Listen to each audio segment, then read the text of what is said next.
everybody. I'm Jonathan Zeitlin, together with Natalie Brock. I'm organizing this monthly seminar on behalf of the standing group of the EU, on the EU of the ECPR, of which we're both members of the steering committee, along with, actually, I should say, Sarah.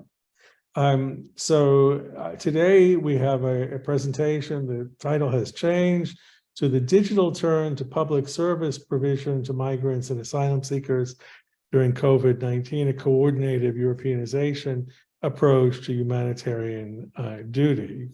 So you can read that on screen. Our two presenters are Sarah Wolff.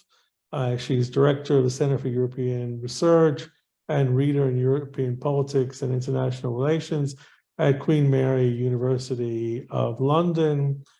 She's also principal investigator for the Jean Monnet Center of Excellence Next EU-UK project on the future of EU-UK relations. She's worked particularly on European integration, public policy, and international relations, especially on various aspects of EU-UK relations, migration, border policies, and EU relations with Islam, the Middle East, and North Africa. I think we can congratulate her on the fact that her latest book, Secular Power, Europe and Islam, Identity and Foreign Policy, from the University of Michigan Press, has just won the Best Book Award from the European Union Studies Association, USA. The paper is co-authored with Federica Zardo, who's a senior research fellow at the Danube University Krems and the Department for Migration and Globalization. She's also a lecturer at the University of Vienna. She's a political scientist. She works at the intersection between international relations and public policy, with an emphasis on the EU's migration policy and external action. And we're happy we have a discussant, Leila, I hope I'm pronouncing that right, Hadj-Abdou, who's a part-time assistant professor at the Migration Policy Center at the Robert Schuman Center for Advanced Study at the European University Institute in Florence, to which I'm also attached. And you're seeing me here in my apartment in Florence. Okay, I think that we should, without further ado, give the digital podium, let's call it that, to Federica and Sarah, and please go ahead with your presentation. Thank you. Thank you very much for the very nice introduction, Jonathan. And thank you for the congratulating words. We are going to talk about something different today. It's not going to be Secular Power Europe, but maybe I should give a short introduction and background on how our co-authoring has come together on this project, on this publication.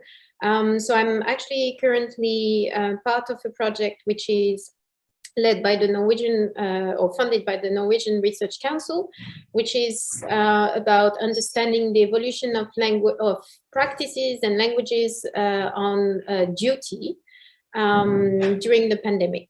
And we have a comparative study between France, Norway, and the United Kingdom. And within that context, I started to be interested in the concept of humanitarian duty. We had conversations with Federica. We had already worked together to look at a case study around migrants and asylum seekers. And the second, maybe short introduction I'd like to make is on the concept of coordinative Europeanization, which is also a concept that comes from a different research project that I have led with Stella Laddy. There has been 2 publications already on that. And it was the realization, basically, that COVID-19 has actually, and the context of permanent emergency in Europe has actually changed a little bit the nature of Europeanization, and that you have a new mode of Europeanization that has emerged, which is coordinative, in comparison to the coercive mode of Europeanization that we have seen in previous crises. And coordinative Europeanization, just to shortly summarize, is really a bottom-up process where member states are actively involved in the policy-making process early on in order to guarantee the highest level of implementation possible. Involvement is often more informal, and there is a sort of deeper understanding of interdependence between EU institutions and member states. And one of the mechanisms through which this coordinated Europeanization mechanism works is discursive coordination. So the power also of ideas and discourse in making sure that member states and EU institutions work. So this was just a little bit of context, but I think I should also leave the floor to Federica to introduce also from which perspective she's coming from, because she also brings another project to the study. Yes, so when we discussed with Sarah this idea, I was PI of one of the work packages of an Horizon 2020 projects that just came to an end at the end of 2022, called Easy Rights, which was a coordinated and supporting action, so very operational project in the Horizon 2020 landscape, that was aimed at coordinating and co-creating ICT solutions in support for migrants and refugees integration in 4 European cities. So in the project, we had 4 pilot cities. One was the city of Birmingham, one the city of Larissa in Greece, then Palermo in Italy, and Malaga in Spain. And the main goal was either to improve or to develop directly through local activities and through hackathons that were organized during the project, some new technologies that could support the access to services of migrants and refugees in those cities, with 4 cities selecting some key services that were important and pivotal in their administration in the broader framework of migrants integration. And the project ran through fully through the pandemic. So we had the chance to really observe how the development of those services was completed despite the COVID pandemic, and what were the adjustments needed and what were the dynamics in place during COVID in order to make sure that those solutions, those digital solutions, were put in place. Great. So this is the broader, kind of explanation of where we're coming from, what kind of project we are bringing. But this is a paper that we are preparing for a special issue on coordinative Europeanization with this case study. So it's really, really useful to have this conversation today and to get feedback. But maybe let me outline a few objectives of this specific study. And maybe later on we'll present you the insight of the paper, and we can also talk maybe about future research or ideas you may have on the direction it may take. So what we realized, and also based on the Easy Right project, but also with interviews and overall, during the pandemic, there has been, of course, a digital turn that has affected public service provision. And especially we saw some services, applications, digital tools that were developed towards migrants and refugees in all sorts of fields to improve integration on the housing front, employment, social services, but also to be able to access their statuses and to process their applications, because everything was suspended. There was no more human contact, to go to and to process, for instance, asylum applications. So we have noticed an acceleration of the adoption of these digital tools to maintain contact and continuity of public service provision. Some of these tools were actually in the pipeline already before. Some of the member states and the European Union had already in mind that digitalization of public services in general, also to citizens, not only to migrants and refugees, was a key priority.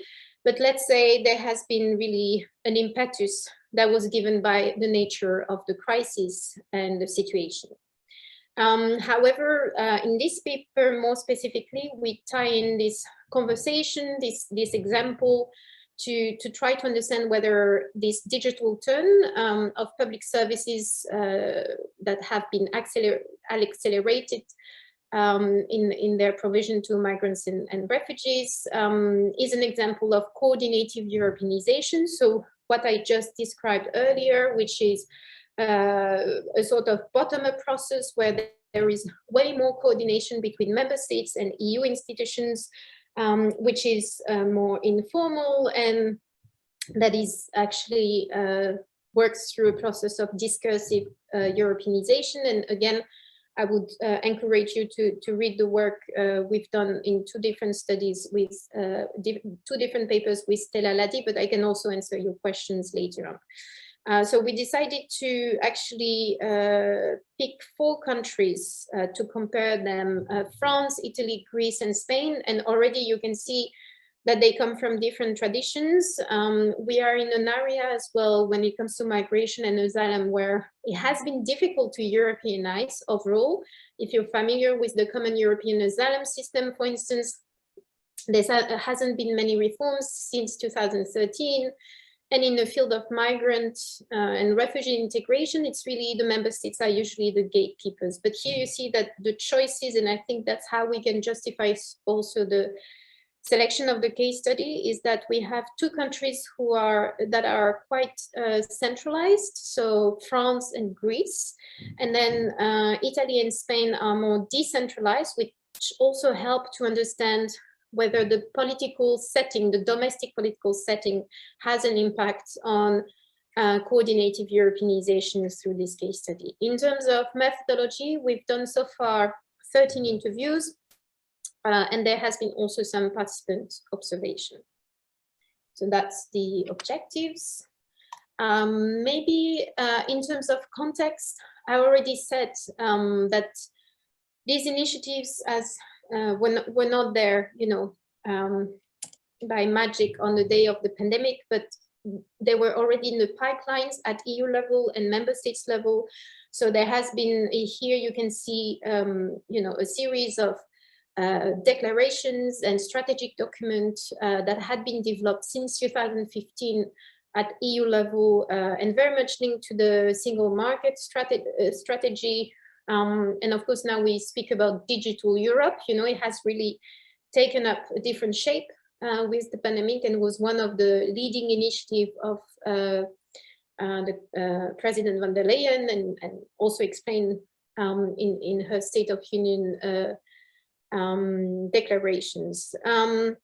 But we see quite interestingly that COVID-19 has actually led to an evolution of the discourse at EU level, where you have a linkage that has happened between developing inclusive digital services to provide EU fundamental, or to provide continuity of public service provisions, but also ensure EU fundamental rights and duties for citizens, but also for migrants and refugees.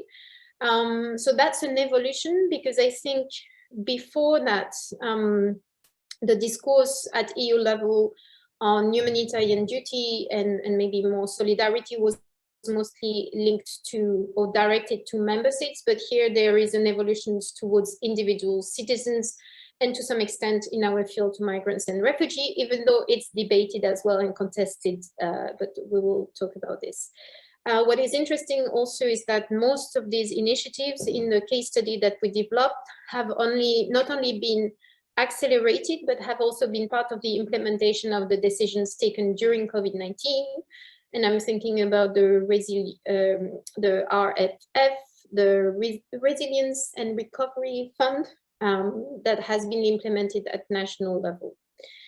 However, overall, why we find this research interesting, because there is little knowledge actually, or little understanding on what is the nature of the interaction between the EU and its member states in that field. It's also interesting because, as I said before, when it comes to competencies in the field of migration and asylum, there is I think a resurgence overall of renationalization and quite centralized competencies as well, and a very top-down Europeanization process in different areas of migration and asylum. So I think our main contribution to the field, at least of Europeanization and coordinative Europeanization, is also to bring a perspective of also the subnational level, because as we will discuss, these digital tools have not been only developed by member states in a very centralized way, but sometimes with more subnational actors, especially in countries like Spain and Italy, and also with civil society organization, which is also a new element to understand how the digital turn has taken shape.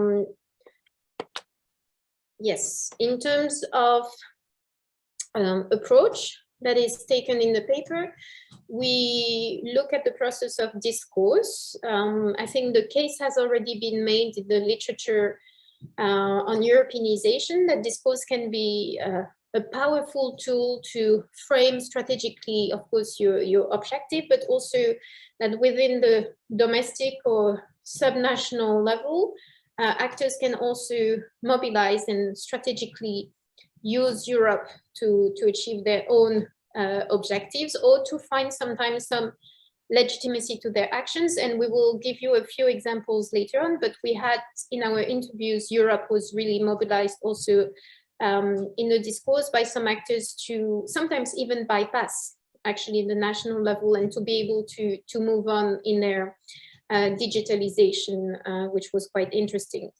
However, we also know from the literature that when you look at discourse, it can have different meanings for different actors. It's not a static, analysis. It's quite it's quite dynamic. It can be meanings can be contested. You have interaction. And actually, Claudio Radaeli has also written that this is particularly the case, and where discourse is quite interesting to use to understand Europeanization in areas where actually there is not necessarily a big consensus on EU action, which is the case, I think, when it comes to migration and asylum. So we focus on the persuasive power of ideas. We also borrow from Vivian Schmidt and her work on discursive institutionalism, which helps to explain how policy change happens. And of course, you have two elements to it. The coordinative discourse, so it's more how EU institutions or would legitimize and communicate their needs to develop digital tools in the field of migration and asylum.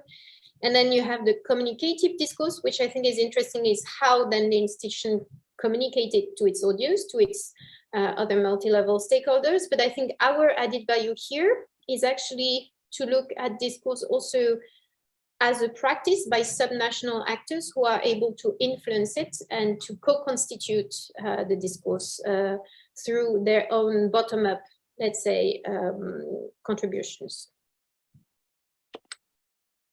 Maybe also you might wonder why the concept of humanitarian duty and what does it mean in our research? Why is it important? So again, I explained where I was coming from, and at the moment I'm working on how COVID-19 has impacted the language of duty at different levels in different countries. And I think there are lots of different interesting research on how it's being mobilized by institutions to ask us to stay home, to wash our hands, to be good citizens overall. But again, I don't think we know much about what happened towards migrants and refugees.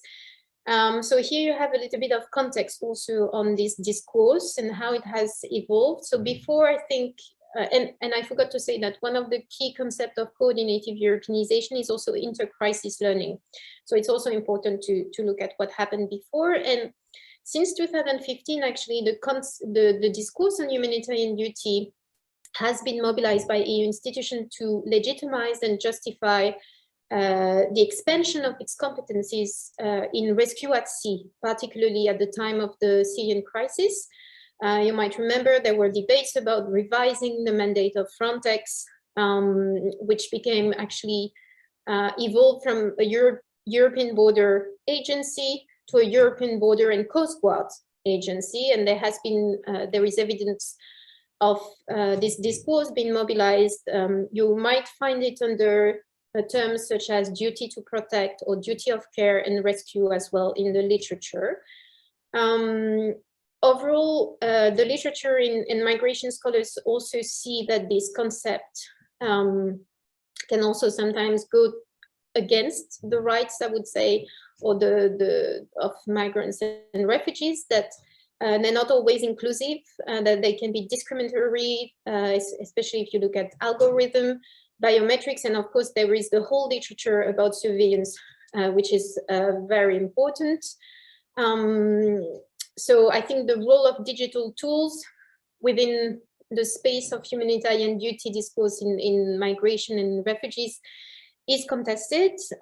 Especially it's interesting to see that during the pandemic, there has been also a discourse seeing refugees and migrants as corona spreaders. I don't like very much the term, but you saw it in the debates, and an increase of deterrence in the Mediterranean.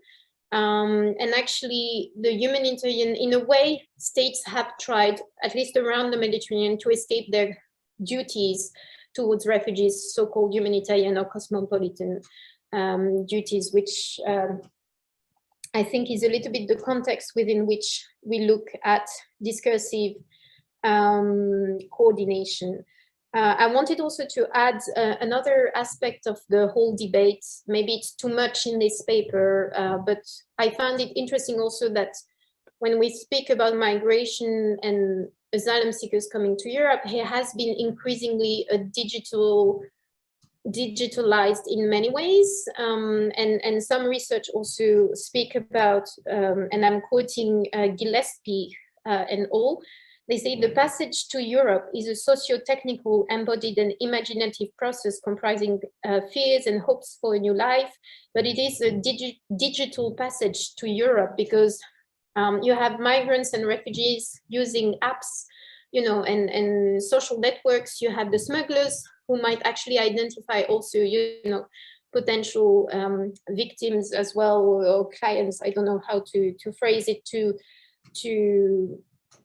via these tools. And you have also the whole border and law enforcement dimension, which also use these digital tools. But again, I think it's quite interesting to look at discourse and how it's being mobilized.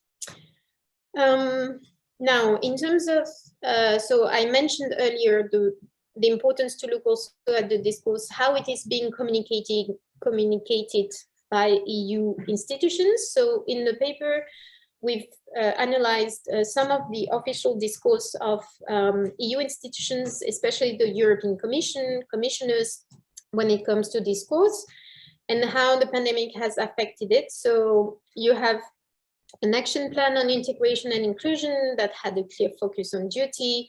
You had Commissioner Chinas, who is in charge of, I think it's called protecting our European way of life, which was already polemic at the time, but he really highlights as well in different declarations the importance of inclusion being both a right and a duty for all. So really the normative dimension of the duty discourse being mobilized by EU institutions.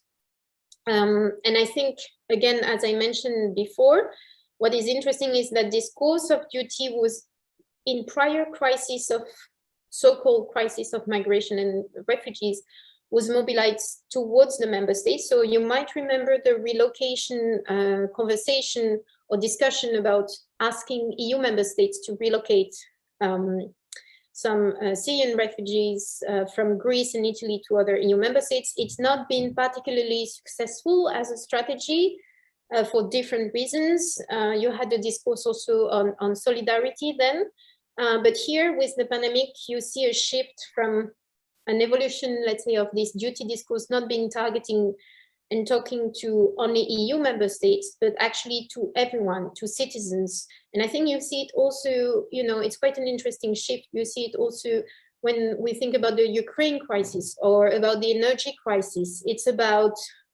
individuals staying at home, washing their hands, or closing, you know, putting the heating down, or, you know, or opening their doors to welcome Ukrainian refugees. So it's quite an interesting shift from before and from EU institutions, I would say, addressing and targeting everyone in a more, citizens in Europe.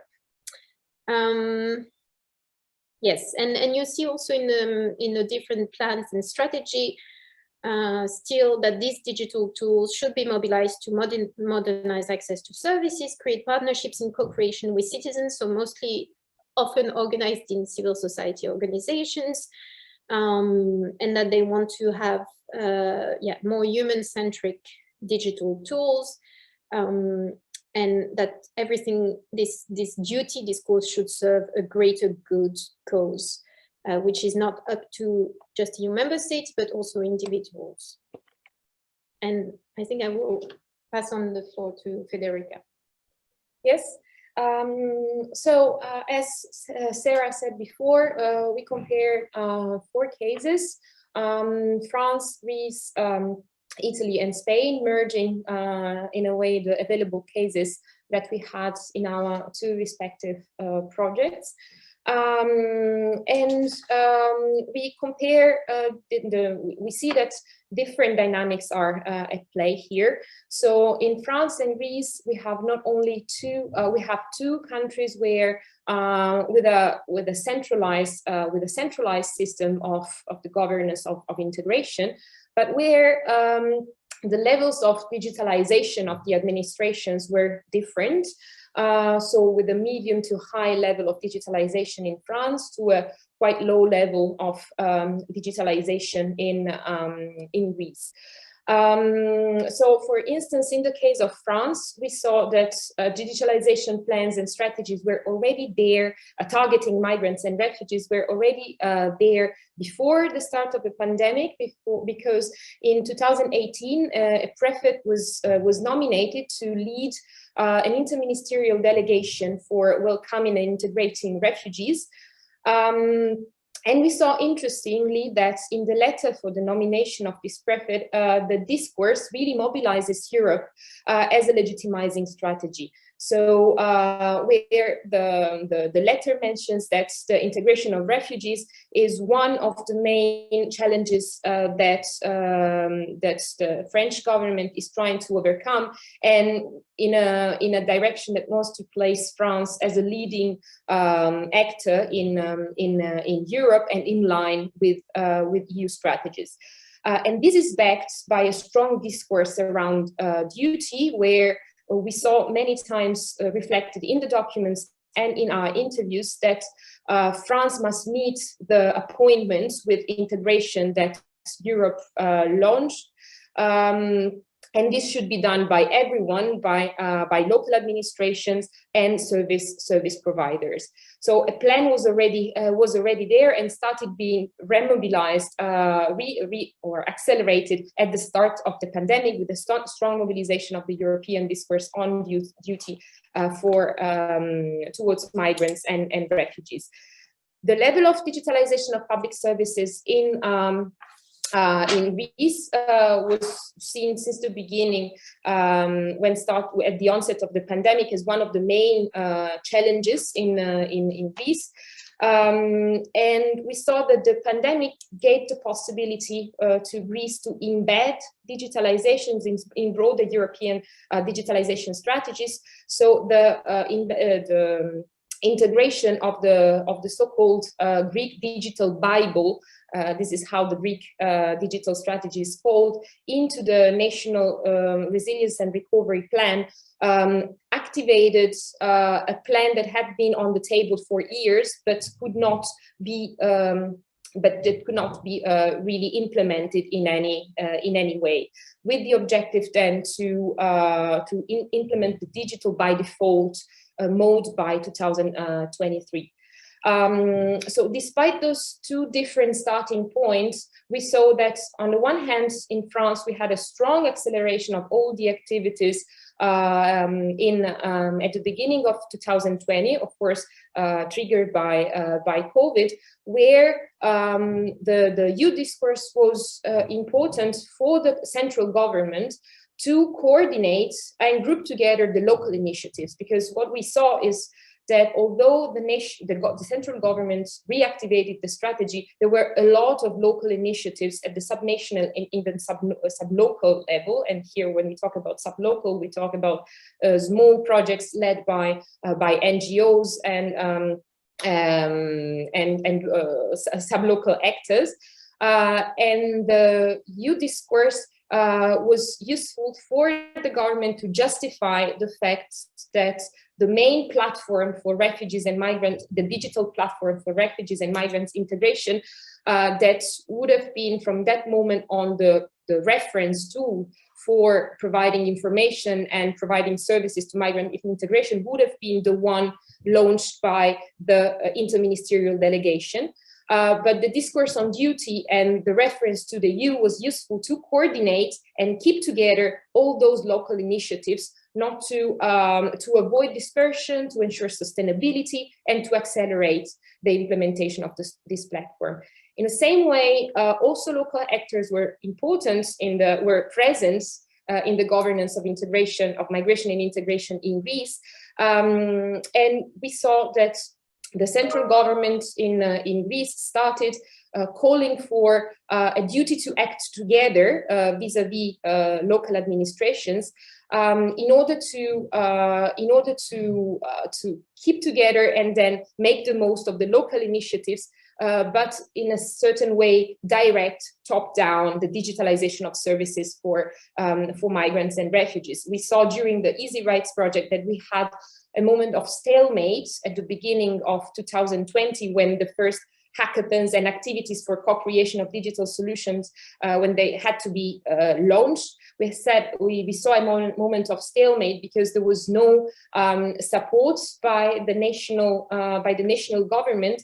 And then, as soon as the Greek Digital Bible was embedded in the broader national resilience and recovery plan, clear instructions were given to local authorities in order to speed up the implementation of digital tools for migrants and refugees. And in those guidelines, a strong discourse about the role that local public authorities could play in implementing the Greek Digital Bible was particularly strong, and a strong reference about the fact that all Europe was going in the same direction. So in a way, in the French and Greek case, we see that this also that the local and subnational level also mobilize itself, the discourse on civic duties, in order to overcome the bottlenecks that the centralized process often created. Because as I said, for a few months, the whole system was blocked and subnational authorities couldn't do much, but they tried to support each other and support then the target groups, so migrants and refugees, by calling for a duty to protect, a duty to create, to integrate, a duty to be inclusive.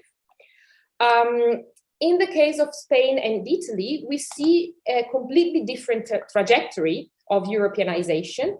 Also in this case, we see different levels, point of departures, different level of digitalizations in the two countries, a medium to high level in Spain, depending on the cities. We see a lot of territorial differences throughout Spain in this respect, and quite low in Italy. And in both cases, on the other hand, we see a quite decentralized system of integration of migrants and refugees, being it formal or informal, but a decentralized system. In Spain and Italy, what we saw is that subnational and sub-local levels of government really assumed the leadership role in digitalizing those, in digitalization initiatives for vulnerable groups, in particular migrants and refugees. Initially, they were overwhelmed by additional responsibilities during the early phases of the pandemic, as it was the case throughout Europe. And subnational authorities really strongly mobilized the concept of duty and solidarity.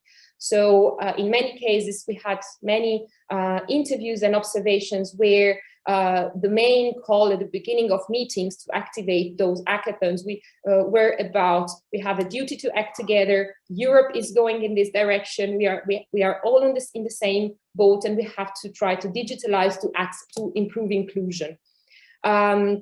So we see the same discourse that was mobilized by subnational authorities in the two countries, and sublocal actors. In those cases, the European Union, of course, was not only mobilized to legitimize the actions, but also to financially back the activities, because all the local initiatives that we saw were funded by the European Union through either Horizon 2020 or the Asylum, Migration and Integration Fund or the Regional Development Fund. So those activities were backing local actions, and the guiding documents were contributing to build the discourse that then was spread throughout the local authorities.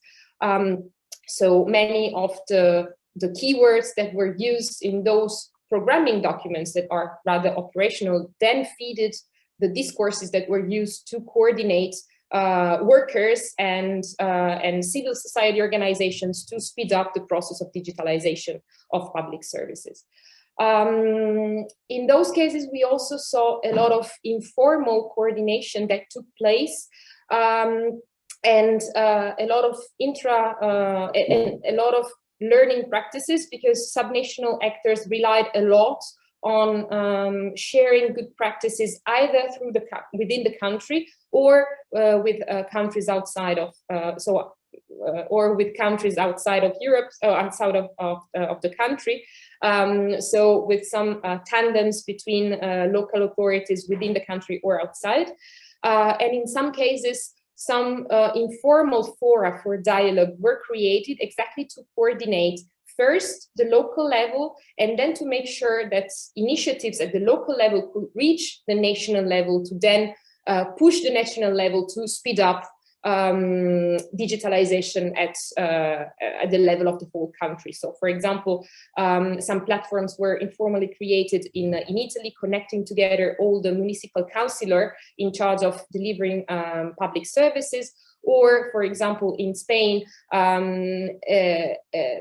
a body called the Social Councils of the City of Malaga, which was inactive for a long time, was reactivated in order exactly to coordinate all the local actors and then coordinate with the regional first and then national level. So to conclude and then link to the very first, to the framework that Sarah described before, it's interesting to see is that first we really saw discursive coordination at play in all the 4 localities, in Paris, in Palermo, Malaga, and Larissa. So we see coordinative Europeanization at play, but with different trajectories. So the trajectory was more from the national to the local in Paris and Larissa, with a discourse on duty that was mobilized to legitimize the recentralization efforts that were at play during the crisis and as a response to the crisis.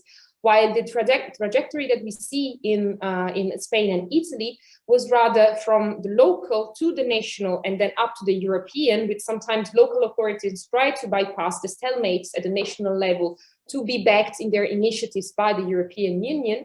And the discourse on humanitarian duty that was really supporting the borrowing of experiences and practices from somewhere else, being other cities in the same countries or in another European countries, or to compensate for missing resources and competencies, because that was also the case. The fact that sublocal and subnational authorities took the lead, also created some black holes in terms of competencies that were needed to really provide effective digital tools. In all the cases, the European Union served as a legitimizing actors in discourse and through discourse, but also through funding, of course. And in all the cases observed, we saw a strong push for a discourse on interdependence that really permeates all the initiatives, irrespective of the level of digitalization through the country or the governance system, so centralized and decentralized. So I stop it here, and we thank in advance everyone for suggestions, because this is a project which is really ongoing. We're still conducting interviews and trying to expand our knowledge on the different cases. So every comment will be more than welcome. And maybe I stop the sharing. Okay, thanks. Why don't you stop sharing your screen, and then we turn over to Leila as the discussant. Yeah, and the second ironic point is also that I'm sitting in a subnational city office, which deals with migration, and this is where the digital issue happens. So this is, I find it also quite the learning experience. But thanks so much to Federica and Sarah for this paper. I think it has lots of rich material in it, but I would like to just suggest how you can more structure it a little bit more to flesh out really all the richness you can do with this paper. So for the one thing, what I thought when reading it is that you focus on the discourses, right? And on the discourse on human duty, how the digitalization is mobilized and brought forward by this narrative, so to say.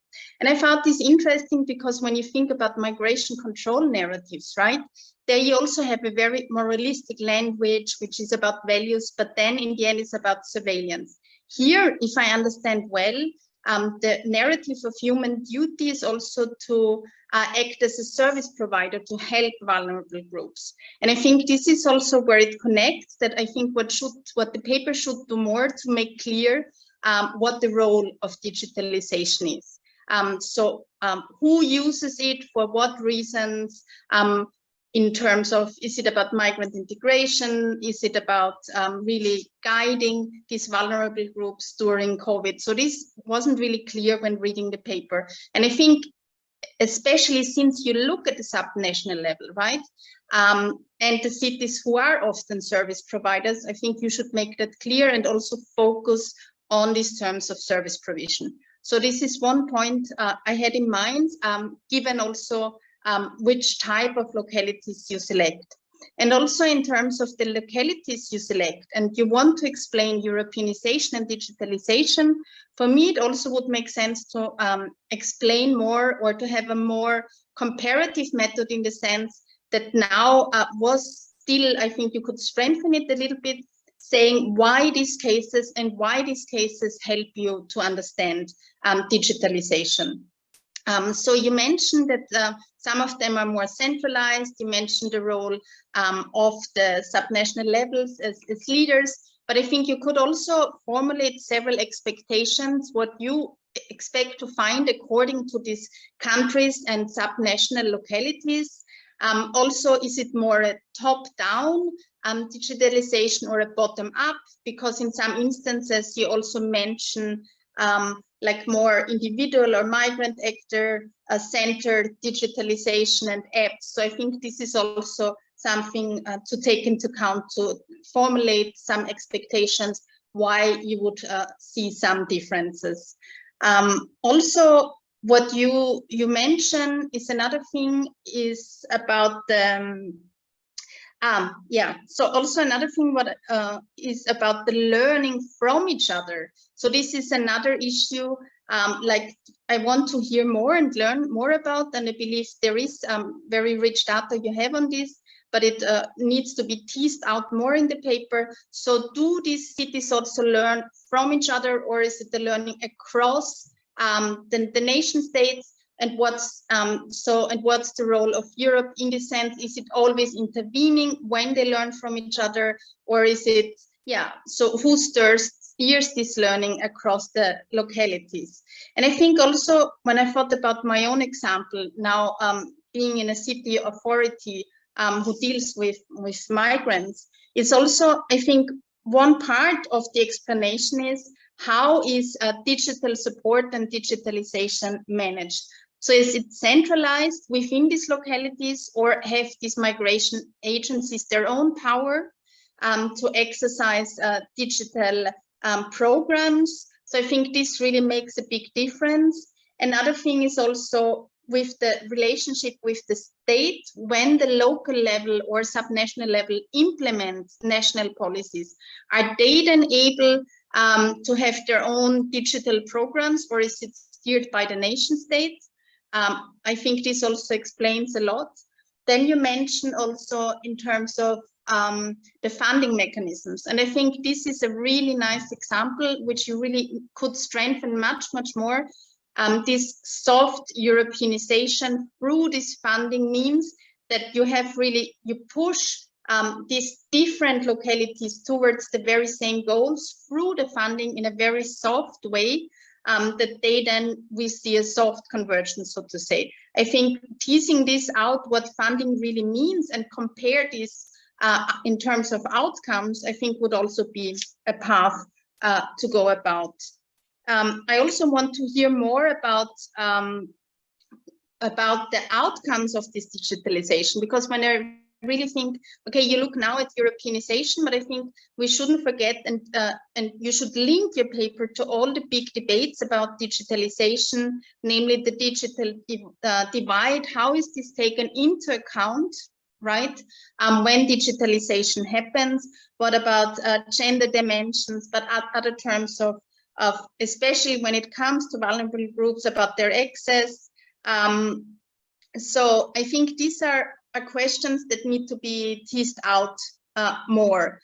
About then also another thing is also, what about then the temporality? Of course, COVID accelerated all of this, but what I see from my own experience, that there is now going back much more, because also the narrative is about human duty, and there is very much the human in the focus, but in the one sense, digitalization can be also very dehumanizing, especially for migrants on the move, right, who want the social networks, who want the contact. So what we see very much also in my own daily work is really the form of going back and scaling back the digitalization that was already adopted during COVID. So I think these are some, let me think. Yeah, the soft I mentioned. Yeah, so these are just some of the points that I had. I'm happy to discuss more about, let me also hear what you think about these different points. Yeah, I leave it here now, because also I hope it was clear despite my digital problems. Digital problems seem to have been fully overcome.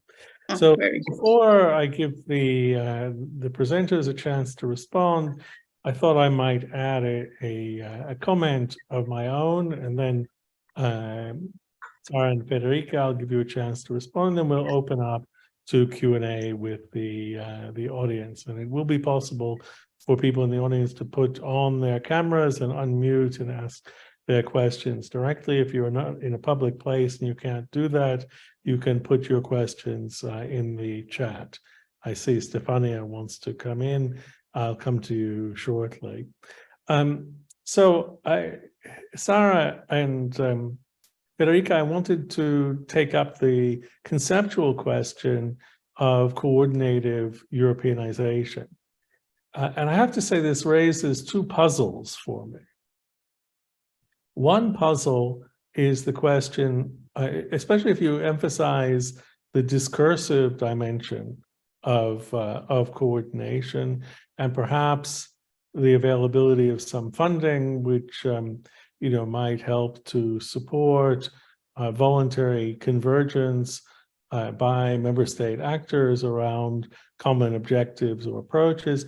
So my question would be, in what sense is this new? And as you probably know, I mean, I started out 20 years ago studying the open method of coordination, followed it through the Lisbon strategy and the Europe 2020 strategy. And that would have been many of the central features that people would have used to talk about, you know, at least one set of channels through which policy coordination mechanisms like the open method of coordination work. It's obviously, you know, very different than at the other extreme, you know, the economic adjustment programs and memoranda of understanding imposed on member states who received bailouts during the Euro crisis, which certainly could be called coercive Europeanization in a certain sense, or even the aspiration of the Stability and Growth Pact to push member states strongly in a common direction based on the threat of sanctions, even if those sanctions have not and probably never will be actually implemented. So that's the first question. I mean, why should we think of this as something new? What's different from what you're talking about than the kinds of phenomena that we've been studying for more than 20 years under this kind of heading? And the second is, and this is perhaps a little bit more oblique to the topic, or to today's topic, but I am puzzled why you would think, or why you and Stella Lottie think that the Recovery and Resilience Facility of the Next Generation EU is really an example of coordinative Europeanization. And here, I should say that you know, I'm leading a big study of the governance of the RRF in 8 member states, and so I've spent some time trying to understand what is the governance model of the RRF, also as the EU institutions define it. And I would say it has 3 components. This is even the language they use. It's demand-driven, so it's based on plans that are formulated by member states, but in close dialogue with the European Commission, which also can insist on some features. Secondly, it's incentive supported, so there are positive financial incentives of a very large and strong character, perhaps stronger than the kind that you are talking about in today's presentation. And thirdly, and this is the biggest difference probably, is that it is also performance-based.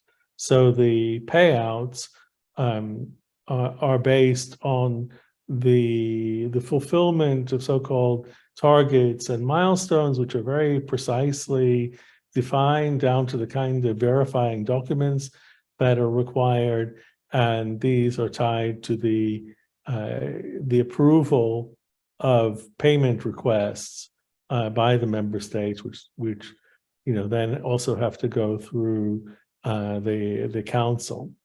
And so you know, I see, of course, that you know, there is these new elements in the RRF, which are you know, that the plans are really drawn up by member states in the first instance, even if they have to meet some criteria set by the Commission. And secondly, that there's financial support rather than negative sanctions. But this really looks very different from your discursive coordination. I don't think that discourses are the main factor working here, and it's not at all informal. It's highly formalized. Indeed, one of the problems is that the assessment of fulfillment of milestones and targets is becoming very bureaucratized. So, you know, perhaps since I think you are interested in the conceptual dimension, you might want to respond to that. In the interest of time, maybe we also take the question from Stefania because she has her hand up. She's obviously burning to ask her question or give her comment. So maybe we take that. It's a pity we lost Sotirios Zardo, who I'm sure would have had something interesting to say. Stefania.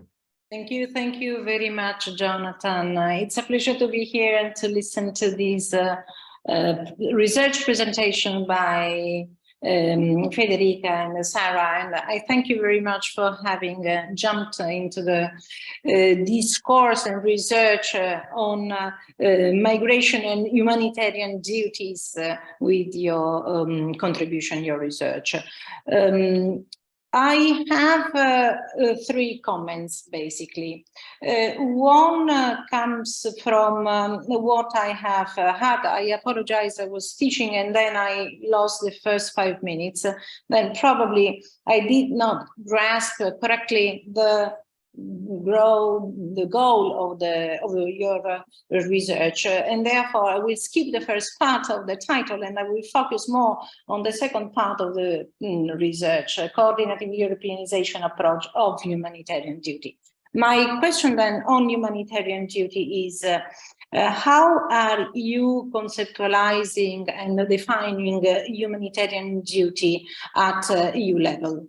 Because if we look at the way how humanitarian duty is conceived, for example, at the level of supranational institutions, and I have in mind the European Commission, but I might mention even Federica Mogherini when she was High Commissioner of Foreign Policy, we have a definition and a commitment towards humanitarian duty. If we move towards other institutional, EU institutional levels, and I have in mind the European Council and I have in mind single EU member states, probably we have a different definition of humanitarian duty. Then my question is, which is the level of analysis, institutional level of analysis?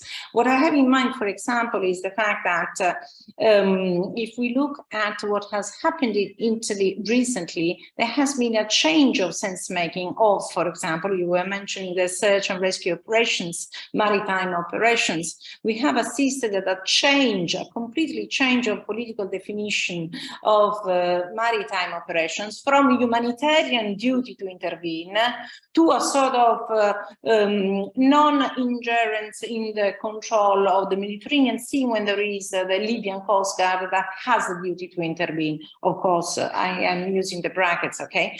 If you look at the data, we see that the Italian Coast Guard interventions have reduced drastically in the last 10 years. And then we pass from a humanitarian duty to intervene, to rescue migrants in distress at sea, to a delegation of maritime operations to the partners, the third countries and Libyan Coast Guard. Then the level of institutional analysis is my first question. And the second question, in a way, you know that I am very much interested in discursive institutionalism, of course. The first question relates to a different interaction. You were mentioning that you have tested and confirmed discursive coordination in these countries and these four towns, Paris, Palermo, Malaga, and Larissa. And I was wondering, who is your target? And you conducted 13 interviews, but who have you conducted? Who have you interviewed? What kind of interviews have you conducted? Because if we have interviews, for example, in the peripheries, we might have a different commitment and definition and sense of duty to intervene, while if we look at national level, I have again in mind the Italian case, we might have a different conception of this humanitarian intervention and humanitarian duty to intervene. And these kind of decoupling senses in the Italian case are clearly detected by empirical research. What happens in Syracuse is definitely not what is let's say, wished and welcome by national levels. We have a clear decoupling stance. If we have the central government that is not really inclined in sending Italian Coast Guard, as we saw in Cudro, and then locally we have another attitude. And the last comment, it's not actually a question, but rather a comment. If we look at the role that vulnerables have in the discourse of the European Union, we see that vulnerability is not any longer a prominent dimension of what the European Union is seeking and welcoming. We have recently conducted a discourse analysis that has taken into account 25 years, 95 or 2020, and we have moved further than the European agenda of migration, or rather the new pact on asylum and migration, to include even other documents. And there clearly is a gap between what the European says and what the European does, and the kind of policy tools the European Union adopts. And the vulnerability, rather than humanitarian assistance, have a very minor place, rather than combating organized crime, combating illegal migration, and even policy tools such as readmissions, returns are priorities in the EU policy tools agenda. Thank you so much for your kind presentation. Thanks, Stefania. Okay, Sarah and Federica, would you like to respond to these actually 3 sets of comments and questions that you've received? And other people who are still in the audience, if you would like to ask a question, why don't you put up your hand and I'll come to you after this first round of responses. Stefania, maybe you can put your virtual hand down. Okay, you start? Yeah, okay. Yeah, so maybe I start. So I will address some questions by Leila, and some questions by Stefania. Will then hand up to Sarah for Jonathan's question, which is more on the conceptual component. So first of all, thank you very much, Leila, for the comments. I guess that there's still a lot in our data, in our heads, that is not in the paper, and there is something that is in the paper but has to be systematized based on what we have in our heads. So that's an ongoing process, but it's extremely useful. So for sure, the comparative component has to be highlighted. We tried a little bit in the presentation to take already a step further based compared to what we did in the paper that you received, but we have to strengthen that in terms of expectations and hypotheses, because we had some expectations, especially regarding the differences in the level of centralizations between the 2 groups of cities and countries then, so Greece and France and Spain and Italy. But we have to clarify that, and especially about the learning from each other, because, for example, what we saw is that we saw a lot of learning across at the subnational and sublocal level when it comes to learning from other governmental initiatives and between central governments, that we see very well in a more limited way. So we saw that this dynamics of intra-crisis learning was definitely more present when subnational actors took the lead of digitalization initiatives, and not when central government took the lead. In that case, the tandem was more between the EU and the government, rather than the EU, the government, and then other potential central governments that were driving similar or similar initiatives across Europe. And then this can we matched with some expectations that we had. You raised an interesting point about temporality that we should clarify, because what we saw is that while there is a step back in some practices in service provision after the peak of the pandemic, the digital component is harder to take back. So especially in many cases, when we ask the question whether and to what extent then the practices had become structural in a way, when it comes to digitalization and the relationship between users and service providers, although there is a full reflection about the possible exclusionary dynamics that digitalization might generate, the solutions were rather coping mechanisms, or rather side projects that could compensate for this exclusionary dynamics. So additional courses on digital literacy, for instance, both for service providers and for the target groups, but not necessarily a step back. While in other cases, because in the Easy Rights project, for example, we observed also some services that were not only digitalized, because some of the providers were also providing more basic services. Then in that case, the practices that were activated during the crisis, the coping practices, then came back to normal when the peak of the pandemic was overcome.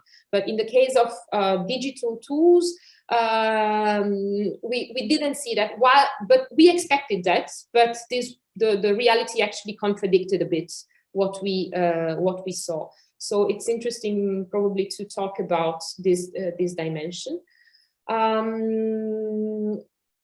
The question about, well, soft Europeanization through funding, definitely we should highlight that, because that's something that we haven't stressed enough.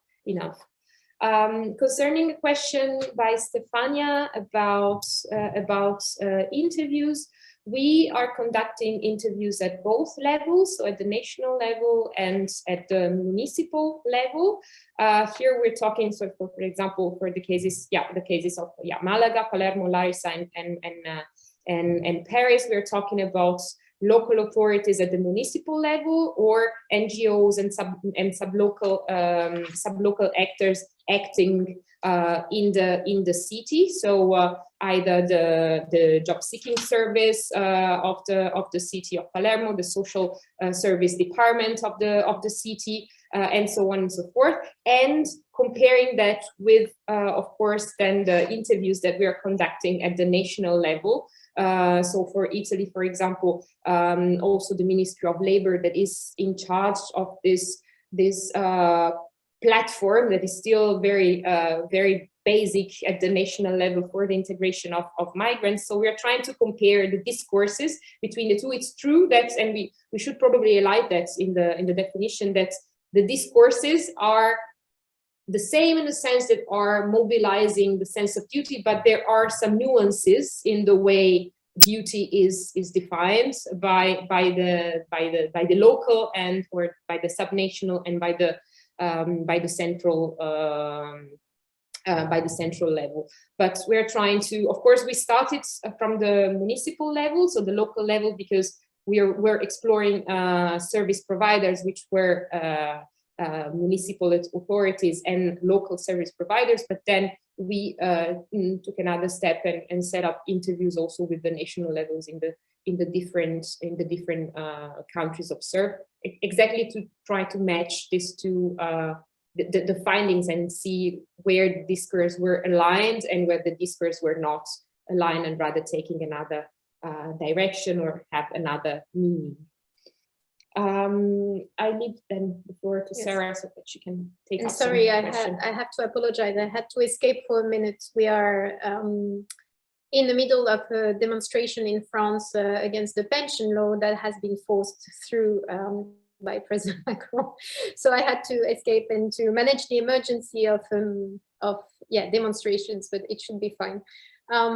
So I hope I got the questions right, because I missed part of it. But from what I understand, and to thank Leila for all her comments that I have noted down.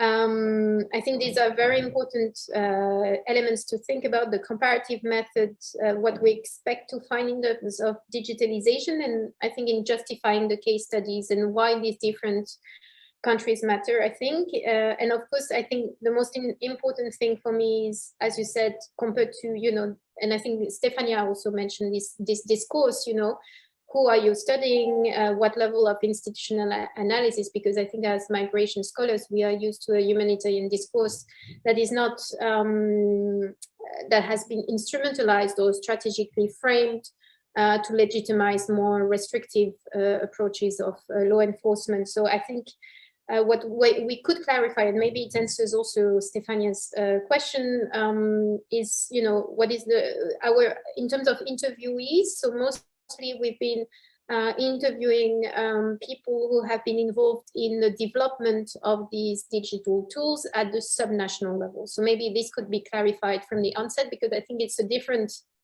crowd, let's say, in terms of co-constituting the humanitarian duty. And I mean, I don't think we will demonstrate that they can change the EU level discourse, but at least that it has maybe a different meaning at the subnational level, which could be interesting. So I think it's a matter of clarification, because this is really our target. We were wondering about having interviews in Brussels, actually, to kind of confront the communicative discourse of the EU and how it is received, maybe contested and co-constituted by the subnational level. So that's something really interesting to speak about. But I think, Jonathan, you had a question about coordinative Europeanization. What's new about the concept? I think maybe also something we haven't, so this paper is part of a special issue on that concept, but maybe I should have from the outset clarified that it doesn't mean that because we come with coordinative Europeanization that it cannot coexist with other modes of Europeanization. So coercive or more soft modes of Europeanization could still coexist. But I think it's really the reflexive or the, how do you say, the reflex to coordinate that seems to be more institutionalized than before, and it's not necessarily coercive. If we think about the austerity measures and the financial crisis, that is more top down, and that's why the RFF are interesting, because I think there is, but again, I'm not an expert, so I'm happy to have the conversation. I think there has been the drafting of national recovery plans that have been adopted, and that it seems that the dialogue and the realization that there needs to be coordination because of the interdependence between EU level and member states level is different than before. And I think that's where we put the emphasis.